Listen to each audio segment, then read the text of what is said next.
India celebrated the 75th anniversary of its independence in August 2022. We are talking about a country that is home to almost 20% of the entire global population. As shocking as it may seem to you, 1 in 5 people worldwide live in this country. So, it naturally follows that India may become much more important to everyone's future than we might think at first glance. By the way, we are talking about a tremendously diverse country. For example, according to the country's census, 114 different languages are spoken. Of those, no less than 22 are considered national languages and are recognized in the constitution itself. But in addition to diversity, India has another characteristic. It has traditionally been one of the most bureaucratic countries on the planet. Perhaps that is why it's still a very poor country. These days, however, India's fortune could be changing, and with it, the future of the global economy. The question that more and more experts are raising is, could India become the new China? Let's find out.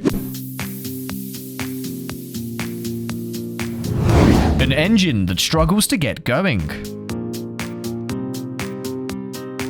Over the past 20 years, extreme poverty in India has plummeted by around 90%. According to the World Bank data, it now affects around 2% of the population. Check this out. But wait a minute, because despite this, we can't say that things have gone well for this giant of a country.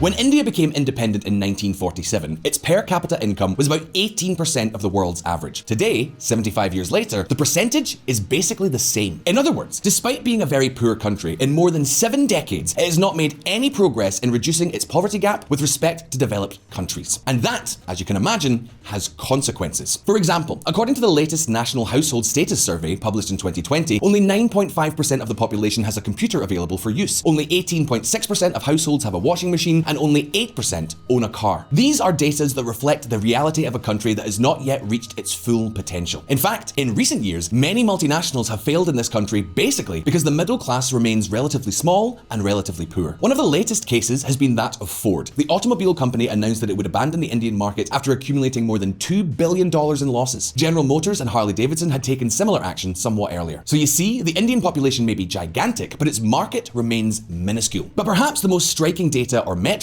is the comparison with China.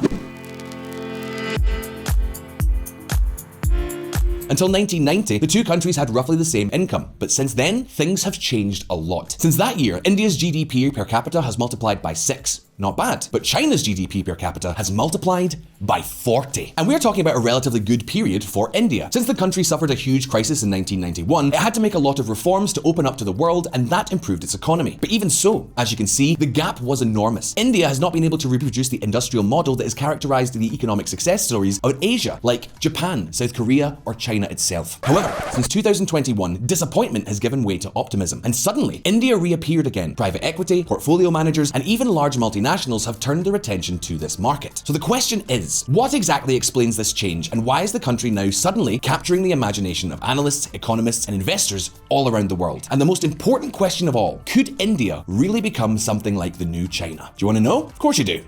So let's get cracking. Change of pace. India recently overtook the United Kingdom as the 5th largest economy in the world. It is also the 4th largest by value of its listed companies and 3rd, behind only the United States and China, in number of unicorn companies. For those of you who don't know, unicorns are startups valued at over $1 billion. In addition, we can now find news items like this one.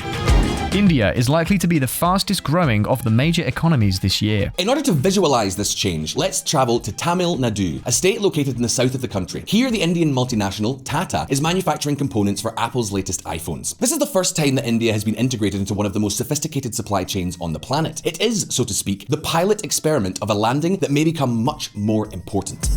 I firmly believe that this is going to be India's decade. Natarajan Chandrasekaran. And this is not all talk. Major Indian business groups plan to invest more than $250 billion over the next few years to increase their manufacturing capacity in the country. However, as we have seen, the last few years have not been anything to get excited about. So why do so many experts now consider it likely that the country's economic takeoff is imminent?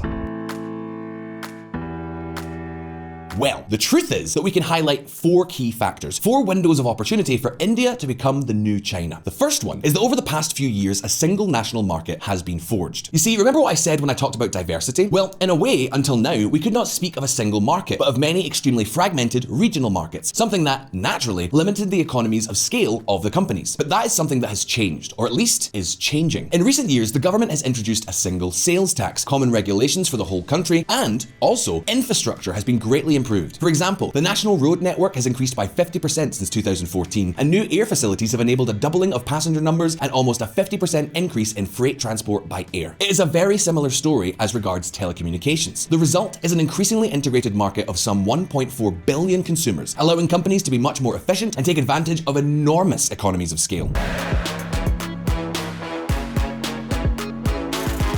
Secondly, the government has digitized much of the administration and financial system, from biometric identification to a digital payment system known as UPI. More and more tasks are being performed by Indians using their cell phones. This allows processes to be much faster and much cheaper. For example, the government now pays public aid through digital systems, therefore reducing bureaucracy and ensuring that the money reaches its intended recipients. We are talking about a system that, in the last 36 months, has paid out nearly $200 billion to almost 950 million people. And keep in mind, it is estimated that until the adoption of these digital media, the vast majority of the money never reached the recipients of the aid, but was lost in the endless bureaucratic processes and corruption of all kinds. But that's not all. This digitization of the administration has also meant that Indian families are receiving funds at full speed, and has also boosted a huge market of professionals and technology startups that are now growing like crazy. The third factor involves China. You heard that right, China.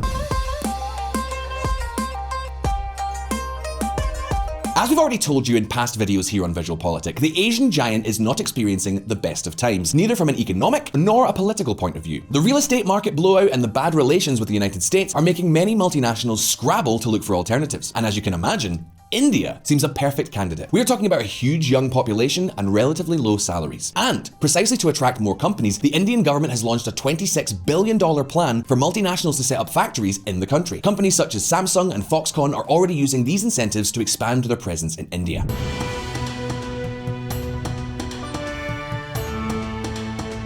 And fourthly, and finally, we have the huge Indian expatriate community that can be found all over the world. Remember that we are talking about more than 30 million people who during 2021 alone sent nearly $90 billion in remittances back to India. This community is also relatively wealthy. For example, according to the Census Bureau data, the Indian community is the wealthiest ethnic group in the United States. We are talking about an average household income of $120,000. And in fact, according to a recent Stanford University study, nearly 9% of the founders of the 500 US unicorns were born in India. In addition, some large multinationals such as Microsoft, Google, Chanel, and Deloitte, among many others, are led by members of this community, whether first or second generation. Now, of course, all of these people have enough capital to invest in their country of origin. And not only that, they are also becoming an important lobbying engine to modernize local laws and institutions. You could say they are no longer complacent. Well, if we put these 4 ingredients, these 4 key factors in a shaker, we have what many experts consider to be the perfect recipe for India to take off over the next few years and become the new China, to become the new trending country and the new great factory of goods and services in the world. Of course, achieving this goal might not be so easy. Check this out.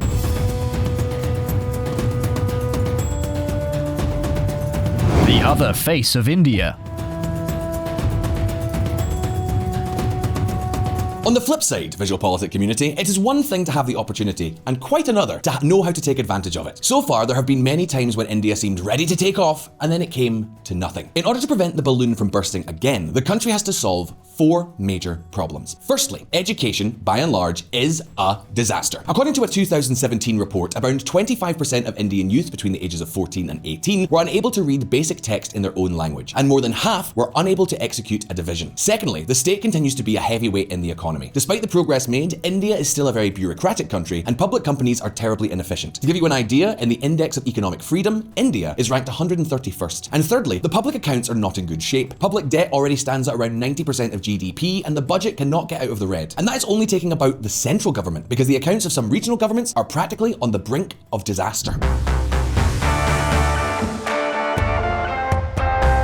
Finally, surprising as it may seem to you, women are still largely excluded from the labour market. The labour participation rate of women is even lower than in countries such as Saudi Arabia, and that obviously hampers the family income and talent of hundreds of millions of women. Be that as it may, what we have looked at today are the positives and negatives of a country that seems to be facing its best opportunity. The question is, do you really believe that India will become the new China? Will the land of the Mirajas be able to remedy its problems? You can leave us your impressions in the comments below. For the time being, Indian President Narendra Modi has promised that the country will achieve development in the next 25 years. The question is, will he succeed? Loyal viewers, if you found this video interesting, don't forget to like and subscribe to VisualPolitik if you have not already done so. Just hit the little bell button down there so you don't miss any of our new updates. All the best, and I'll see you next time.